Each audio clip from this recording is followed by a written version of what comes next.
Welcome to the channel. Based on real data, we recreate the details of Bandaid turned into a lawsuit, part 1. Hope you like this video. Please subscribe to the channel, like, share and press the bell to receive notifications every time the channel releases the latest video. And now, please review the details of Bandaid turned into a lawsuit, part 2. Lines we crossed. Int. County courtroom, morning. Fluorescents hum over a crowded gallery. The bailiff lifts a hand. Bailiff. All rise. The judge settles at the bench, scanning the file. Judge. On calendar, Ward versus Michael. Related names appear in the record, Mr. Armico and Miss Brown. We'll focus on the incident first, then context. Ms. Ward, you're the plaintiff. Tell me what happened, facts, not feelings. At the left table, Miss Ward, 40s, composed, measured, clutches a slim folder. At the right, Michael, late 30s, tense, eyes red-rimmed, sits with folded arms. In the front row, Mr. Armico poised, wedding band glinting, watches. Miss Brown keeps her gaze fixed on the floor. Miss Ward. I went to Michael's apartment that night. Around 9, maybe 9:30. We needed to talk really to end things. Judge. Why were you ending it? Miss Ward. I told my fiancé, Mr. Armico, I needed space. I wasn't comfortable anymore. Michael and I had old issues. I wanted a clean break. Judge. Address? Miss Ward. His building's 2, maybe 2.5 rooms deep. The distance from the door to the street isn't far, 80, 100 feet? Judge. And after you arrived? Miss Ward. We argued. He wanted me to stay and talk. I didn't want to. I had to pick up my granddaughter, her mother's deployed in Afghanistan, so time mattered. I told him I was leaving. Judge. What happened at the threshold? Miss Ward. I turned to go. He kicked me low, behind me, and then reached for me as I backed away. I told him to stop. I kept saying, it's over. I left. The gallery shifts. Michael looks down at his hands. Judge. Did you call the police? Miss Ward. No. Judge. Seek medical help? Miss Ward. No. I went home. Changed clothes. I just wanted out of the situation. Judge. All right. Michael? Michael, voice tight. We'd been together. Not like she's saying, but we have history. I didn't want it to end like that. I didn't kick her.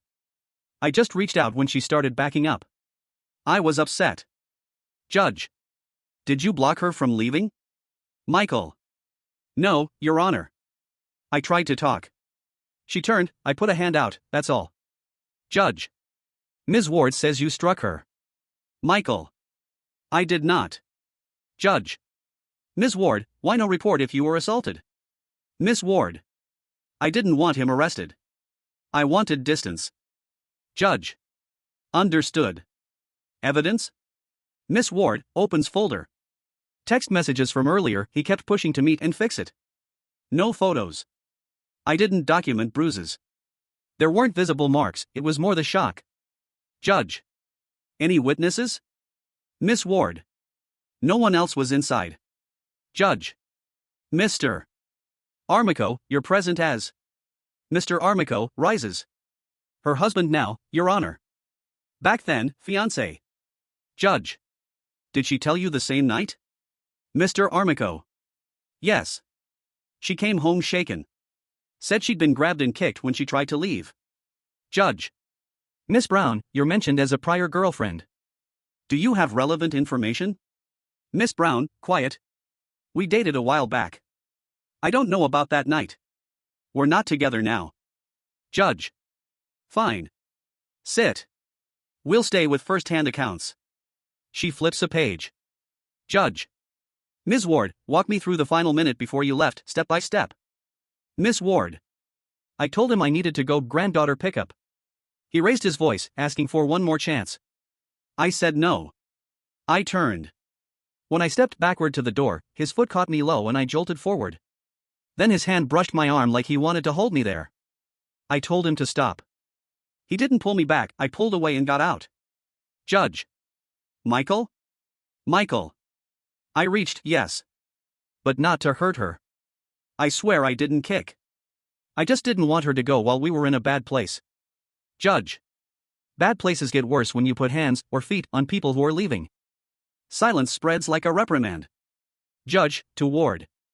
You said you measured the unit by 2.5 rooms. Why does distance matter to you? Miss Ward. Because the doorway and the street weren't far. I felt like if I could make the door, I'd be out of range. It's a small place. That's what I remember, how close and tight it felt. Judge. Did you ever return after that night? Miss Ward. No. Judge. Any follow-up messages from him? Miss Ward. Yes. Apologies. Promises to talk like adults. I didn't respond. Judge, to Michael. Do you dispute that? Michael. No. I apologized. I was emotional. I didn't mean to scare her. Judge. Intent matters less than impact. If someone's exiting, the only lawful word is goodbye. Anything else risks becoming unlawful. She leans back, thinking. Judge. Here's where we are. Plaintiff alleges a battery, a kick and a grab, and seeks the court's protection and a statement of accountability. No police report, no medical record, no third-party eyewitness. But contemporaneous disclosure to a fiancé and later apologetic texts exist. The defense denies the kick but admits reaching while upset. The law recognizes a person's right to leave. A hand that detains, for even a second, without consent can be a battery. Michael swallows. Judge. Before I rule, either side want anything else in the record? Mr. Armico, careful. Only that she told me the same night, the details haven't changed. Miss Brown. Nothing, Your Honor. Judge. All right. She rotates the pen in her fingers, then sets it down. Judge. Finding, I credit MS. Ward's account that Michael made non-consensual contact as she attempted to leave. The absence of a police call or doctor's note doesn't negate the testimony, especially given the admitted reach and the emotional context. However, with no documented injury or quantified medical cost, money damages are nominal. Beat. Judge. Orders. Protective order for 6 months. Michael, you are to have no contact with Ms. Ward by phone, text, social media, or third parties. Stay away of 100 yards from MS. Ward's home, work, and common destinations listed with the clerk.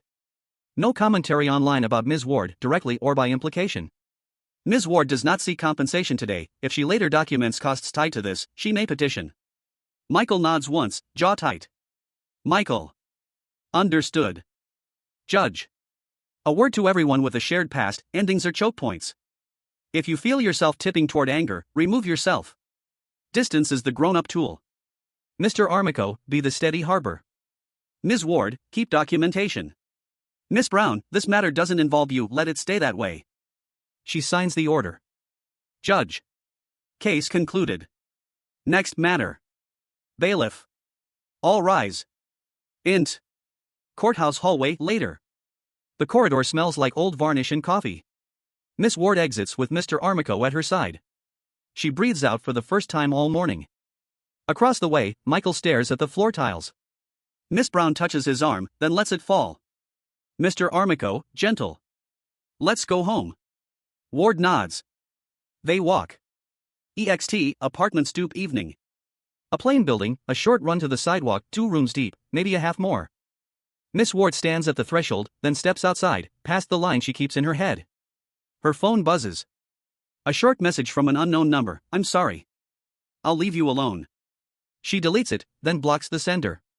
She keys the door, turns the deadbolt, and sets her bag down inside. Through the window, the street is only 80, maybe 100 feet away, nearer than it felt that night, and kinder. Thank you for watching the whole video. Please subscribe to the channel, like, share and press the bell to receive notifications every time the channel releases the latest video.